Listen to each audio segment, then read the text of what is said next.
When he gets the red suits knuckles. That was weird. Like a little audio glitch. Kinda. Oh, this bit's fun. This is technically beyond the clouds, isn't it? Or would it be on the summit? Or is that the Twitch streamer?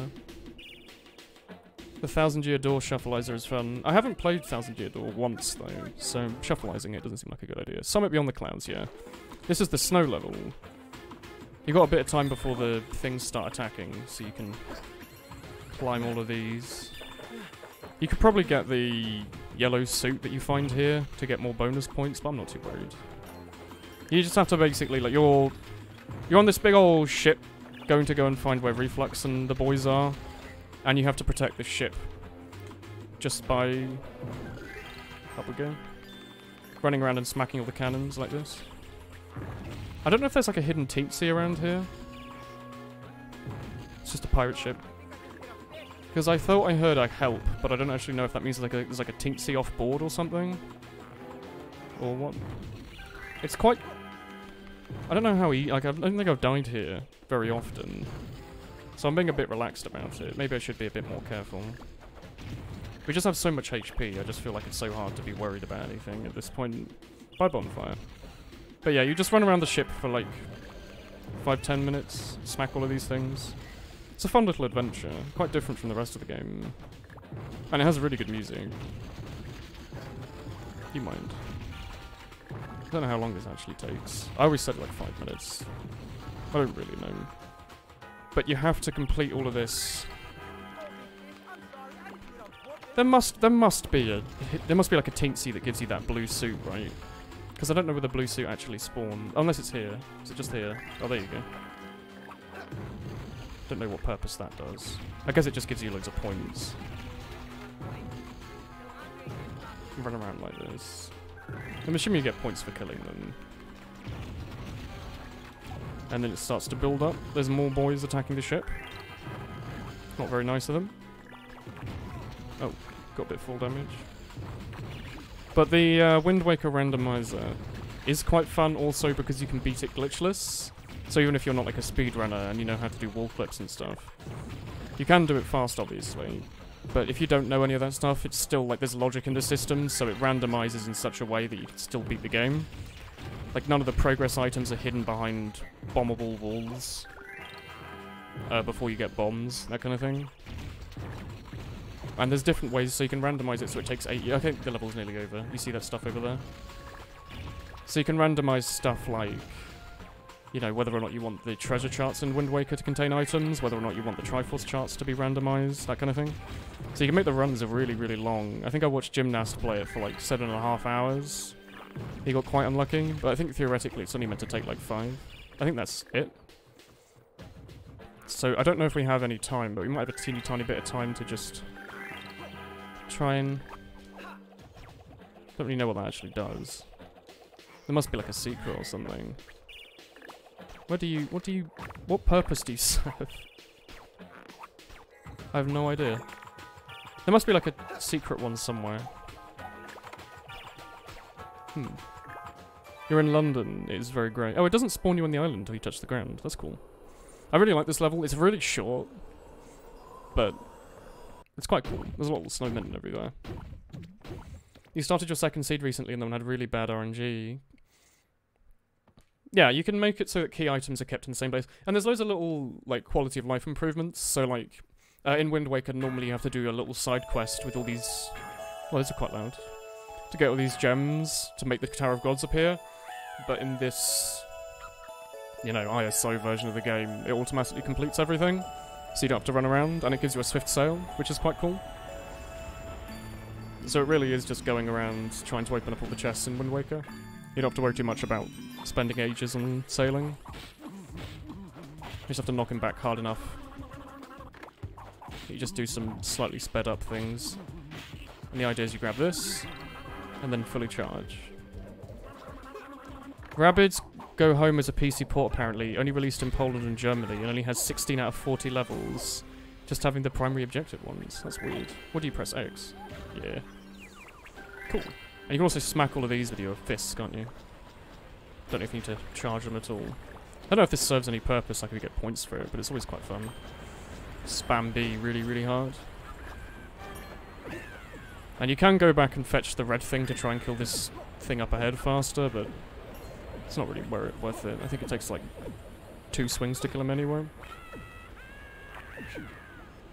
Was Rabbids 2000s? I thought Rabbids Go Home was like 2011.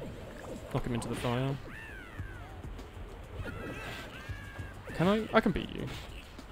I think he gives you 3 hits before he does the spin, normally. Until you get close, I guess. Maybe not 3 hits. Please go in. Thank you. Late 2000s. Maybe Rabbids is older than I give it credit. Oh, this is just an up. I thought it was blue. This is quite a cool level in Rayman just in general, because it's got a lot of verticality to it. Like, the levels so far have been fairly just kind of forwards and backwards. There's been a little up and down, but not too much. I guess as this is like a mountain or something, you do spend a lot of the time climbing, which I always thought was quite cool. It's a nice change. It's quite annoying being killed by these wall-cheating snowballs, but that's fine. 2009. He's finishing his snowman. I like these nomad ones. They're sweet. There we go.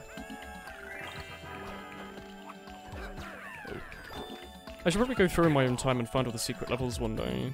And for some reason I thought that would kill him. That was a bit foolish. I thought he was a piggy bank. Nope. It's got a lot of these cool balloon puzzles, which I really like. There we go. And good music. All the things you need from a Rayman. Like, this is where the difficulty kind of steps up. Like, the Desert Looking Iron's scary, but it's not really too difficult. It's just a bit terrifying. Whereas now they're like, they give you all the level 2 enemies and everything. The furnace is pretty cool. Yeah.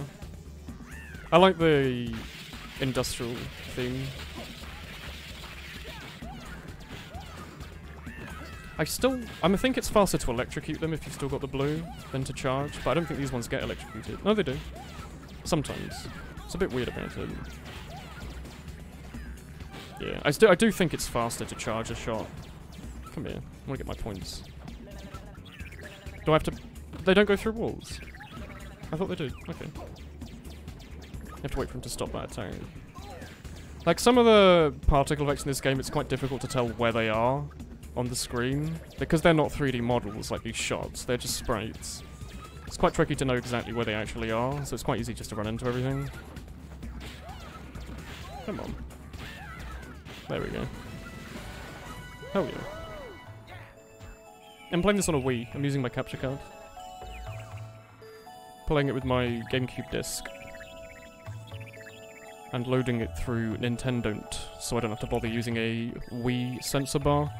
And apparently I have to refigure that out every time I play, because I'm like, oh, how do I boot GameCube game in this slot with a soft modded Wii in my head?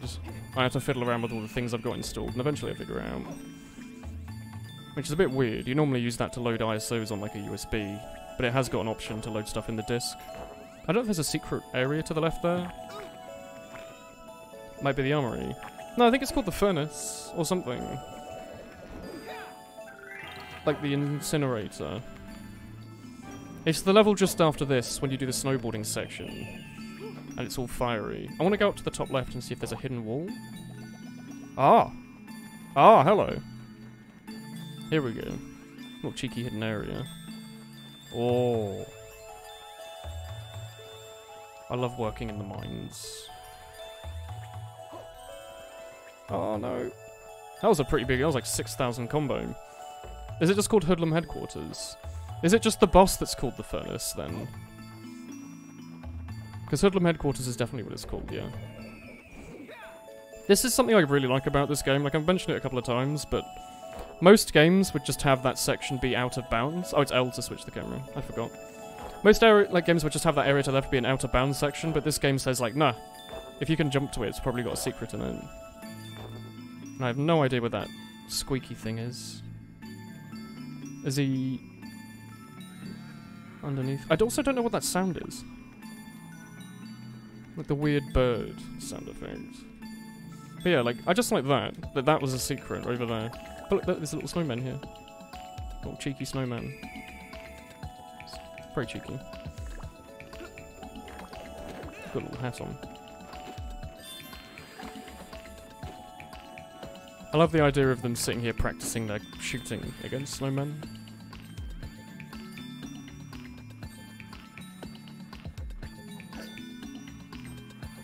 And what still like excites me about this game is that I still don't like, even after all these playthroughs, I still don't know everything about it. Like the fact that I still find secrets that I didn't know about. I always think it's quite cool. Where are the boys? There's something I miss about older games, is they always did have loads of things to try and spread out the length of the game a little bit. These days they're not allowed to do that in fear of being called, like, game bloaters. Can't reach anything up there. Which I think's a shame. Like, these days you'll beat a game, and it will be in, like, every single item in the game will be, like, linked to a mini-map, so you know exactly where every item is. And you know for certain when you've 100%ed it, because there'll be, like, a Steam achievement for it. There's nothing, like, secret and hidden away. Or if it is, it's very rare that it's not tied to, like, an achievement of some kind. I don't think we need to hit the switch, do we? Like, that yellow, or that orange thing there was just to kill the bomb guy, wasn't it? Oh. I think you can just bop these from below, can't you? Can you not? Yeah, you can. Bop some of them from the middle, maybe. The second game is your favourite. I do like Rayman too. If I figure out a way to use a GameCube controller with my N64, because the N64 controller hurts my hands, I can start a new playthrough of Rayman 2, because I haven't finished the one I've been on for the last, like, year, because the controller kept making me painful. I can start a new playthrough and stream that, because I know ZFG, when he ran Ocarina of Time on console in 64, he had something that allowed him to put a GameCube controller into an N64, but I think it cost him like 80 quid. I don't really want to spend £80 just to plug a GameCube controller in. This area's pretty fun. There's a lot of combat in this level in general. It's pretty fun. Hello? Is that not a... It is, okay. Play the PS2 version, the N64 is just bad in comparison. Well, the thing is, I own the N64 version. I don't own a PS2 or Rayman Revolutions. This area's got a secret, hasn't it? Oh, there's one. I don't know if you can swing up there. The camera's always a bit broken, yeah. I'm just going to ignore all of those gems, because you can come back in a minute with a blue. Like, after you've done a big old fight. You come back with a blue, I think, and you can just jump up there, have a bonus.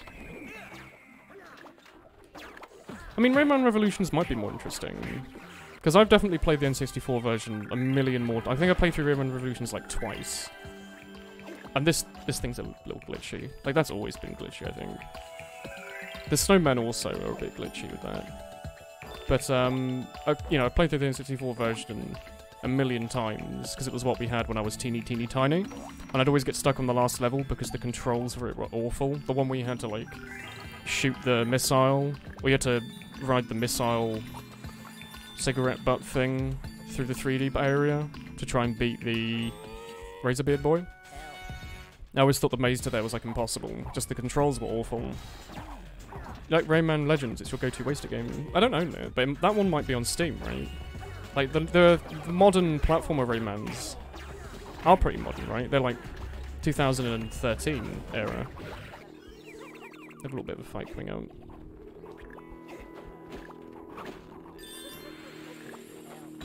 Probably shouldn't be doing this yet. Where's the boys at? There you go. Makes this a little bit faster if you can just hit him twice. Now that, to my left, that might be a secret room. I don't know if that's part of the actual level. Kicking into things. There's like a hole in the wall back there. I don't know if I'm meant to be there or not. I don't remember. Oh, that's so pretty. I don't think I've ever looked at that sunset. I'm gonna go grab this thing again just to see if I can't go up here. Cut the rope Lamau. Can I get up there? I can't. It was worth a try. Like, anytime they give you a yellow, there's probably something secret hidden away. Do I need to kill this thing? I know, I need to wait for him to drop down. That's it. I think he, like, flies him in. You can't kill this, can you? No. I think we're just... There he is. There's no way to, like, punch through that wall, is there? I haven't tried before. Gotta say Pokemon like Platinum. Pokemon Light Platinum, like the ROM that we played last year. Or Pokemon Platinum. Because I finished my... the one I got off eBay, I finished my Pokemon Platinum playthrough a couple of months ago. I had Diamond when I was really small, but I couldn't find the disc. Don't they drop down now? Yeah. You should give us a yellow, shouldn't you? One of you. Oh, it's the one at the back. I think you drop helicopter, didn't you? Kick him in the face. Yeah, the hub world in Rayman 2 Revolution is pretty good. If you didn't know, chat, Rayman 2 was released a bunch of times, but it wasn't just directly ported a lot of the time. The PlayStation 2 version was unique in that... Now we just run back to the beginning, don't we? The PS2 version was unique in that it had like a hub overworld instead of just like the river that you normally switch between levels on. Although I think the Dreamcast version was like the highest spec one. That one had like a normal level selector. But I don't know anyone on planet Earth that owns a Dreamcast, so I've never seen it. Just heard it. Now is when you go down the slide. Hell yeah. I've noticed I've been saying hell yeah a lot lately. I don't know if it's because I've become hip and cool with the kids or what. I apologise if it scares anyone. I might be getting a bit too cool for everyone. I have to start streaming other games, like Fortnite. That's what all the cool kids play. No, there's no secret up there. Okay. I think there's like a little mini fight back there, but you don't need it for score. We got 100%, which is pretty good. Hey Manly. Yeah, Revolution's good. And also I think Revolution changed around some of the levels a little bit just to fit a bit more. Like there's a section where Glowbox has a bunch of kids and you have to rescue them in like a big fissure. Is this the snowboarding section? This is the snowboarding section. Awesome. God, these levels, I remembered this level was short, but I didn't remember it was this short. I always thought the longest shortcut was shorter. Oh, it was longer, sorry. Maybe I always just had difficulty with that. Trying to look for all the secrets. Where are the secrets that I'm missing? There's gotta be something, right? Maybe it's just the snowboarding. Okay. So yeah, this level's like really, really, really short. It's really easy to have to redo this section. I don't know if I've ever done this in one go. But you just control left and right. Quite a fun little area. You normally want to redo it a couple of times because there's a bunch of secrets. If you smack into an enemy or a wall like this, you slow down. And the idea is you want to get down without slowing down. Oh. And you want to beat Glowbox to the end of the level. Otherwise he just goes over like a fissure in the ground. But I might go through it a few times just to capture every bonus. There's no way to jump, is there? I'm trying all the buttons. There's not. It's a pretty cool little snowboarding area though. It reminds me, like Twilight Princess as well had a cool snowboarding section I really liked. You have it with all the snowmen. The little red one back there. Oh, you press a button to split back around. Spam A in the air for extra points. Yeah, is there like a way to grab your board or something? There's something like that. Little tricks. Because I thought there was like a way to jump and grab... Yeah, it's the little spin. I thought there was a way to jump manually, but maybe I'm thinking of just snowboard kids. Yeah, he's chilly. He wants us to start trying out the heat. I don't think it's possible to win since we got hit. God, you get so many points, don't you? Maybe I can spam it even faster than that. Yeah. I think when you get hit once, there's no chance you'll beat him. Like, you really want to be at the head of... You really want to be ahead of him. Whoa. He should have the acceleration bonus because he's a lot heavier. Oh, maybe we'll get there. Cock. Well, that wasn't worth it. I don't think we'll get there now. It's alright. It just puts you back at the top and you do the little snowboarding section again. This bit's quite fun. This is just like the start of the game, but really cool because it has cool French music. And you clip into the snow a little bit. Oh god, it is very buggy. Yeah, it just takes you back to the top. You just flip for tricks, yeah. The hoodie is very soft. I'm glad to hear it. I'm glad to hear it. I played a lot more. I played through Phantom Hourglass loads. My younger brother was the one that owned Spirit Tracks, so I helped him beat a couple of bosses, but I've never actually done a full playthrough. Which is a bit disappointing, maybe. Maybe I will one day. I don't know if I have his copy, like, lying around. But Phantom Hourglass I really liked. I was really happy because it was like... It's such a silly reason, but I was like, hey, it's like Wind Waker, but he's got Ocarina of Time Pharaoh, and I think that's awesome. That's why I really like the game. I was really excited. We went to, like, Game to buy it. I was really excited to come out. Like, we went back to the car and, like, immediately took it out of its box and started playing it on the journey back. It was pretty cool. Like, I was a big fan of the... Obviously, because I was a kid, you know. I'm not a grown man who critiques video games on the internet at this point. I was a big fan of the touchscreen controls of Phantom Hourglass. I always thought the little puzzles were awesome. Because, like, the DS was relatively new. I think that was... my first DS game? I don't remember. Like, everyone's first DS game, I think, was the brain training, the Dr. Kawashima's brain training thing. Just because it came with the DS. But I think Phantom Hourglass might have been one of my first exclusively DS games I got. That and, like... oh, God. I had another one that was like, oh, you can do a jump there to get a green gem. I had no idea. There was like a 48 all-time classics or something that was just pixel art board games and card games and stuff, which I really liked. That was awesome for card journeys. You just sit there and play like chess against the AI, or like Mahjong, or Go, or whatever. It was all pretty cool. Maybe I got that one before Phantom Hourglass. Oh god, like Rayman, no. He's being a little finicky. There we go. Now in this section it's free. Ray is better than skateboarding than Tony Hawk. Yeah, I'd like to see Tony Hawk do a 1080 million in mid-air. Is this actually a snowboarder riding? It is. It's not just like a plank of wood. Yeah. Second try. Sweet. And now we're in the Hoodlum headquarters. Woolen's too cool for school. Stream Fortnite and plug Prime.